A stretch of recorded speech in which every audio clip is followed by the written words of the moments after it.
से जुड़ी हुई हूँ। वैसे तो महाप्राण के जिससे जुड़ने के बाद मुझे बहुत सारे मिरेकल्स दिए हैं बाबा ने, लेकिन जो इस पैंडेमिक के टाइम पे दिया है वो मैं आप सबके सामने लाना चाह रही हूँ कि महाप्राण से मेरे को जुड़े हुए 2 साल का टाइम हो गए।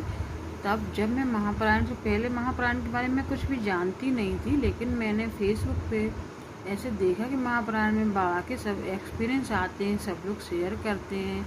तो मैं ये सोचने लगी कि ये ऐसा महाप्राण में क्या है कि सब लोग इतना एक्सपीरियंस शेयर करते हैं, इतनी तारीफ़ करते हैं, साईं के बारे में इतना बोलते हैं।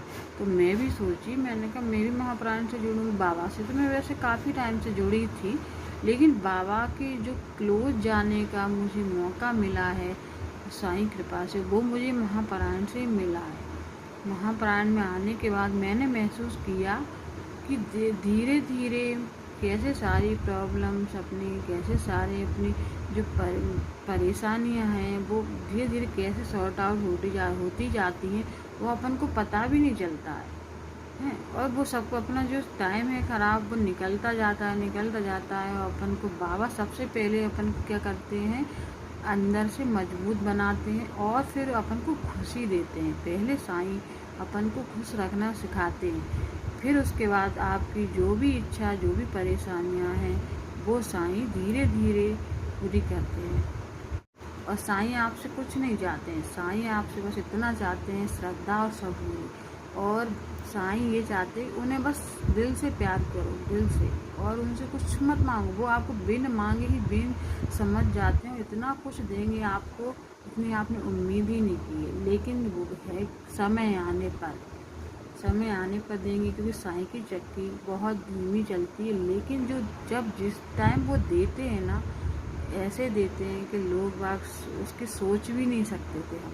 लेकिन पहले साईं आपकी परीक्षा लेंगे, आपको विश्वास बिल्कुल दृढ़ कराएंगे। उसके बाद साईं आप पे जो कृपा करेंगे, जब उनकी कृपा बरसना शुरू होती है तो फिर उसे शब्दों में बयां करना किसी की। 5 मई से पहले मुझे 8 दिन से पहले फीवर आ रहा था, और उसके बाद ना फीवर आ रहा था, मेरी तबीयत काफ़ी ख़राब थी और सारे सिम्टम्स थे जो वो कोरोना के थे फुल। और मेरे को 4 मई को मुझे ऐसा लग रहा था कि मेरे को ब्रीदिंग में प्रॉब्लम है, मेरा एकदम सीना ईना सब कुछ, मेरे को इतनी दिक्कत हो रही थी कि मैं क्या बताऊं। अब मुझे समझ में नहीं आ रहा मैं क्या करूं क्या ना करूं। उस टाइम पे मैं बहुत घबरा गई थी, बहुत। बस लेकिन ये था साईं पे भरोसा था, साईं की उदी ले रही थी, साईं की उदी ले रही थी और साईं से प्रे कर रही थी।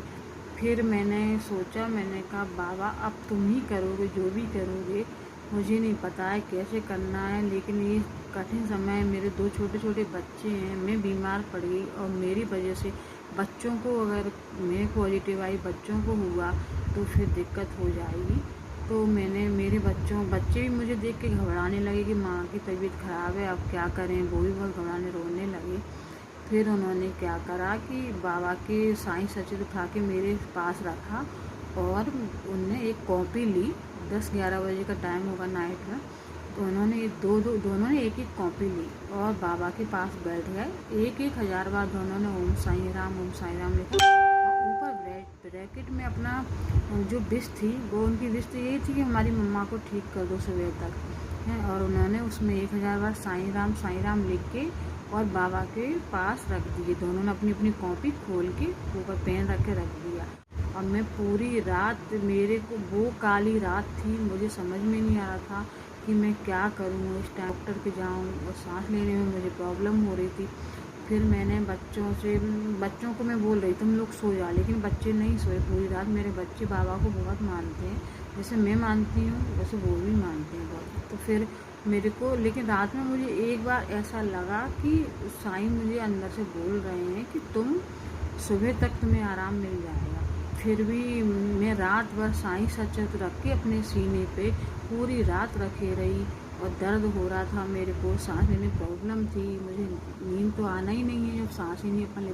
और मैं ओम साईं राम, ओम साईं राम, ओम साईं रक्षक शरणाम, ओम साईं रक्षक शरणाम, यही करती रही। लेकिन जिस दिन मुझे आराम मिलना शुरू हुआ उस दिन गुरुवार था, तो दोपहर के टाइम पे मुझे आराम मिलना शुरू हो गया और सुबह से भी मुझे हल्कापन लगने लगा। तो नाइट में जो दिक्कत थी सांस लेने में, सुबह वो कुछ भी नहीं था। सुबह तो ऐसा लग रहा था कि ऐसा रात में कुछ हुआ ही नहीं था।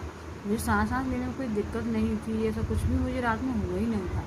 लेकिन बाबा ने इतना अच्छा मुझे सुबह ऐसा फील करा दिया, एहसास करा दिया था कि तुम्हें अब मैं ठीक कर रहा हूँ हैं। और उसके 2 दिन पहले जब मेरी तबीयत ख़राब होना थी, जब जो सांस लेने में ज़्यादा ही मेरी हालत डाउन होने की थी, उसके 2 दिन पहले मेरी बेटी को सपना आता है कि एक काला कुत्ता उसको काटने को आ रहा है और बस ज़रा सा उसको छू के काट ऐसी उंगली में और चला गया है।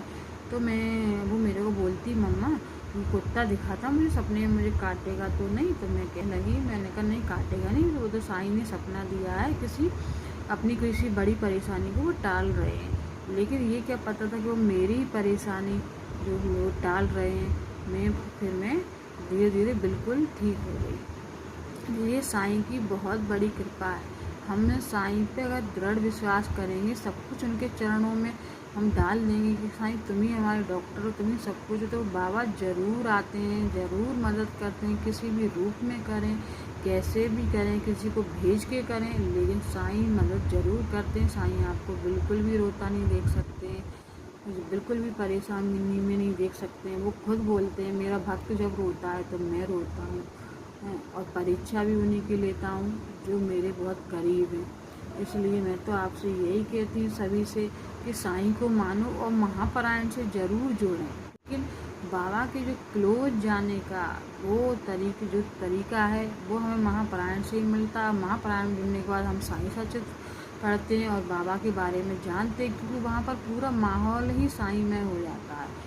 इसलिए ना आप लोग महापरायण से ज़रूर जुड़ें और बाबा के जो एक्सपीरियंस हैं, जो मिरेकल्स हैं, उनको आप भी फील करें, आप भी महसूस करें। हम तो यही कहते हैं, क्योंकि हमें तो महापरायण से जुड़ने के बाद बहुत कुछ मिला है। मेरी तबीयत पहले बहुत ख़राब रहती थी, मैं तबीयत और कुछ परेशानियाँ लाइफ की ऐसी थी कि मैं तो हंसना भूल गई थी बिल्कुल। मेरा तो रोती रहती थी और तबीयत ख़राब रहती थी और वैसे भी टेंशन के मारे में रोती रहती थी, या फिर मेरा फेस डाउन रहता था, मुझे हंसना तो बिल्कुल ही नहीं आता था। लेकिन महापरायण में आने के बाद मैं अंदर से इतनी स्ट्रॉन्ग हो गई हूँ, कोई भी परेशानी आए मैं घबराती नहीं हूँ, हंस के निकल जाती, क्योंकि मुझे मालूम है परेशानी आएगी तो साईं है, साईं हमारे हमसे पहले साईं खड़े हो जाते हैं, तो परेशानी वो आने ही नहीं देंगे।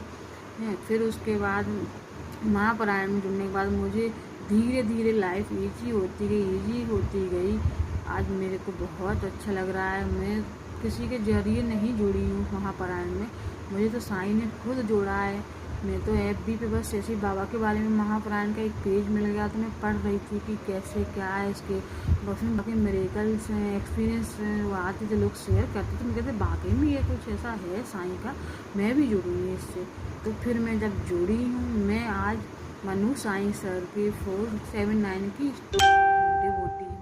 हमें जो सेवा देते हैं, किसी को प्रिंसिपल के रूप में, किसी को वाइस प्रिंसिपल के रूप में, किसी को क्लास टीचर के रूप में है, तो मुझे भी वो सेवा मिली है। मैं भी महापरायण में प्रिंसिपल वाइस प्रिंसिपल की सेवा दे रही हूँ। बाकी तो कुछ नहीं है, सब बाबा की सेवा है। जिस रूप में बाबा जिसको जो देना चाहे वो देते हैं, तो मुझे भी मिली। इसमें जो भी वीडियो में कुछ भी गलतियाँ हों उन्हें क्षमा करें, लेकिन बस इतना मेरा उद्देश्य आपसे यही है कहने का कि आप साईं महापरायण से जुड़ें और बाबा के बारे में जानें और साईं पे विश्वास रखें।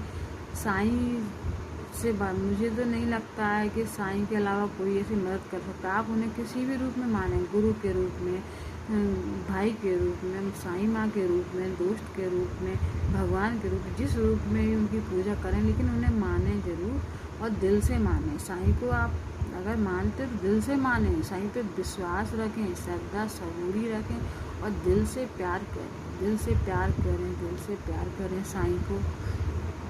थैंक यू सभी साईं परिवार को। और बस ओम साईं राम।